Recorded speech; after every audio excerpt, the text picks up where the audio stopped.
3 လကြာနားပြီးတဲ့နောက်မှာတော့ဒန်နာရီဆန်ဆန်အဆုံးသတ်သွားခဲ့တဲ့အခက်အပြီးမှာကျွန်တော်တို့တကြော့ပြန်ရောက်ရှိလာပါပြီစီစဉ်တစ်ခုတော့တကယ်ကိုစိတ်ဝင်စားဖွယ်တွေနဲ့စတင်လိုက်ပြီဖြစ်ပါတယ်လစ်တဲ့ကာရန်ကြောက်မက်ဖွယ်ရာတိုက်ပွဲကြီးအပြီးမှာတော့ကောက်ရိုးဥထုတ်ဖွဲ့ဟာသူတို့ရဲ့နောက်ထပ်အိမ်မက်ပန်းတိုင်ဖြစ်တဲ့ FF ဘလူးကျွန်းကိုဦးတည်ခဲ့ကြပါတယ်ဟေးအားလုံးပဲငါတို့နောက်ဆုံးတော့ FF ကိုတွားရတော့မယ်ဟေးဘလူးတွေရဲ့အသားခင်ကဘလောက်တောင်ကြီးမလဲမသိဘူးနော်လူဖီကဆိုပါတယ်ဒါပေါ်လူဖီရဲ့ငါအမြဲတမ်းအားကျခဲ့ရတဲ့တတိရှိတဲ့စစ်တီတော်တွေရဲ့နေရာငါရဲ့ဒန်နာရီကအဲ့ဒီမှာစတော့မှလို့ဦးဆောက်ပြန်ပြောလိုက်ပါတယ်မင်းတို့နဲ့ဝါရာဆယ်ပန်းမှာလမ်းခွဲပြီးနောက်ငါတို့ခေါင်းဆောင်ကြီးတွေကိုတွားကြည့်ခဲ့ကြတယ်သူတို့နှစ်ယောက်ဒိုရီနဲ့ဘရိုဂီကလက်နက်တောင်မပါဘဲလက်သီးချင်းထိုးတက်နေကြတယ်လို့ဆိုပါတယ်ဟင်သူတို့လက်နက်တွေဘာဖြစ်ကုန်လို့လဲလို့ဦးဆောက်ကမေးလိုက်ပါတယ်နှစ်ပေါင်း100ကြာအောင်တိုက်ခိုက်လာတော့ကျိုးသွားကြပြီလေဒါပေမဲ့ဒါဟာစစ်တီတော်တွေရဲ့ဂုဏ်သိက္ခာပဲသူတို့ဟာသူတို့ရဲ့အလံယုံကြည်ချက်ကိုမကျိုးပဲစေချင်လို့အခုထိတိုက်ပွဲဝင်နေကြတာဒါပဲဒါဟာငါဖြစ်ချင်တဲ့ပင်လယ်ပြင်ကတတိရှိတဲ့စစ်တီတော်ဆိုတာပဲလို့ဦးဆောက်ကဆိုပါတယ်ဒီခီးစဉ်မှာအတူပါလာတဲ့ဘလူးစစ်တီရီစီကနေလစ်တဲဂါရန်ကျွန်းကသူရဲကောင်းကြီး2ဦးဖြစ်တဲ့ဒိုရီနဲ့ဘရိုဂီတို့အကြောင်းကိုလည်းကြားသိရပါတယ်နှစ်ပေါင်း100ကျော်လက်နက်တွေကျိုးခဲ့တဲ့အထိတိုက်ခိုက်ခဲ့ကြပေမဲ့သူတို့ရဲ့ဂုဏ်သိက္ခာနဲ့အလံကကိုတော့ဘယ်တော့မှအကျိုးမခံခဲ့ကြပါဘူးဒါဟာဦးစောအတွက်တော့တကယ်ကိုစံပြစစ်တီတော်စိတ်သက်ပါပဲတစ်ဖက်မှာတော့လွန်ခဲ့တဲ့တလားကနယူးဝေါ့မှာဘာတိုလိုမီယိုဟာရှန်ဟိုင်းရဲ့နယ်မြေမှာလူဖီရဲ့အလံကိုစိုက်ထူပြီးရှန်ရဲ့အလံကိုမိရှုခဲ့ပါတယ်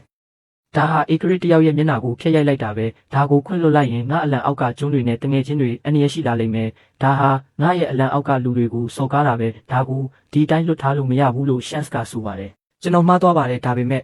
လူဖီနဲ့တော့ဘာမှမဆိုင်ပါဘူးကျွန်တော်ကိုပဲတက်လိုက်ပါလို့ဘာတိုလိုမီယိုကပြောလိုက်ပါတယ်ရှန်ကအစိတ်ခွက်နဲ့စမ်းတက်ခဲ့ပေမဲ့ဘာတိုလိုမီယိုကလူဖီအတွက်အသက်ပေးဖို့ဝင်မလေးခဲ့ပါဘူးဒါဟာကျွန်တော်ရဲ့ကံကြမ္မာပဲဖြစ်မှာပါဆိုပြီးရှန်စီကအစိတ်ကိုတောက်လိုက်ပါတယ်အစိတ်ရီဟာတကယ်တော့အစိတ်မဟုတ်ခဲ့ပါဘူးရှန်စ်ကသူ့တစ္ဆာရှိမှုကိုသဘောကျပေမဲ့အသက်ဘေးကလွတ်ပြီးဆိုတာနဲ့ဘာတိုလိုမီယိုတို့အဖွဲ့ကျုံးပေါ်ကနေအမြန်ဆုံးလွတ်ထွက်သွားတာကိုကြည့်ပြီးရှိန်စားတော့သဘောကျစွာပြုံးကျင်ရစ်ခဲ့ပါတယ်စီကံအရတော့ဘာတိုလိုမီယိုရဲ့တင်မောကိုပြစ်ခတ်နှိမ့်မြုပ်ပစ်လိုက်ပါတယ်တစ်ဖက်မှာတော့အမောင်ထူးတဲကဘလက်ပီယာကတော့အားရပါရရေမော်နေပြီးသူတို့ကတော့ပိုပြီးအင်အားတောင့်တင်းလာပါတယ်ဘလက်ပီယာကကူဆန်မင်းကတော့လှုပ်လိုက်ပြန်ပြီးဆိုပြီးပြောလိုက်ပါတယ်ကူဆန်ကလည်းကိုဖီကိုလွတ်သွားပေးမဲ့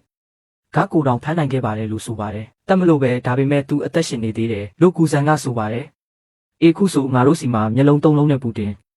လဲငါတို့မှရှိနေပြီဘလက်ပီယာကဆိုပါတယ်ပူတင်ကသူ့ကိုမထိဖို့အော်ပြောလိုက်ပါတယ်ဘလက်ပီယာကလက်ဖီးကိုဆက်သွယ်လိုက်ဖို့သူလူတွေကိုလှမ်းပြောလိုက်ပါတယ်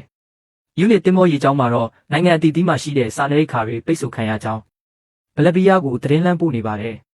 တကယ်လို့ရေတပ်ဘက်ကရိတ်ခါတွေယူသွားရင်တောင်မှမယ်ရီကျုံကိုသွားနေတဲ့ယူတွေကလည်းပြက်ကျနေမှာပဲလို့ဆိုပါတယ်။ဆက်လက်ရှဲဒေယာကွန်းတွေလည်းငတ်တေကြမှာစိတ်ဝင်စားစရာပဲရှိပြောပါတယ်။ဘလက်ပီယာကတော့အဆင့်သင့်ရှိနေဖို့ကိုပဲပြန်ပြောလိုက်ပါတယ်။တစ်ဖက်မှာတော့မိဟိုက်ကျုံကိုဒီပုံတို့က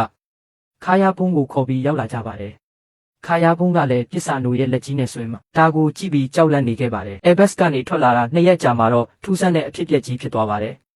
တင်မောအပေါ်မှာစာပွဲတောက်ပွဲလုပ်ပြီးအိမ်မောကျသွားခဲ့ရကနေဘလိုကီတို့ပြန်နိုးလာတဲ့အခါတောင်းစင်ဆန်နီတင်မောကပျောက်နေခဲ့တာကိုပါတွေ့လိုက်ရပါတယ်။ဂျင်းမဲကတော့သူအိမ်မပြောခင်တုန်းကရှိနေပါသေးတယ်ပြန်နိုးလာတွေမတွေ့ရတော့ဘူးလို့ဆိုပါတယ်အိမ်ယာကနေအခုမှထလာတဲ့ဘောနီလေးကလည်းလူဖီဒိုပါပျောက်သွားတာလားလို့မေးနေခဲ့ပါတယ်။ရောဘင်ကလည်းခဏလေးတင်ရှိနေသေးတာငါးကြီးတွေကများစားသွားတာလားလို့ဆိုပြတဲ့ပင်လွတ်တို့ကလည်းအော်ခေါ်ပြီးလိုက်ရှာနေကြပါတယ်တပင်မှာတော့နာမီနိုးလာတဲ့အချိန်မှာတော့သူမဟာခေါင်းတွေကိုက်နေပါတယ်သူမဟာအဲဘက်ဝစ်စုံနဲ့အတူထူးဆန်းတဲ့ရဲတိုက်ကြီးထဲမှာနိုးထလာခဲ့တာကိုတွေ့ရပါတယ်။ကောက်ရိုးထုတ်ဖွဲ့ရဲ့အဓိကလူတွေဘယ်ရောက်ကုန်တာလဲ။အဲဘက်ရဲ့နောက်ွယ်မှာဘသူရှိနေတာလဲ။ဒါတွေကိုနောက်ထပ် chapter 1158မှာဆက်လက်စောင့်ကြည့်ရမှာပါ။ဗီဒီယိုလေးကိုသဘောကျရင် like နဲ့ share လုပ်ပေးသွားပါဦးပါအောင်ဗျ။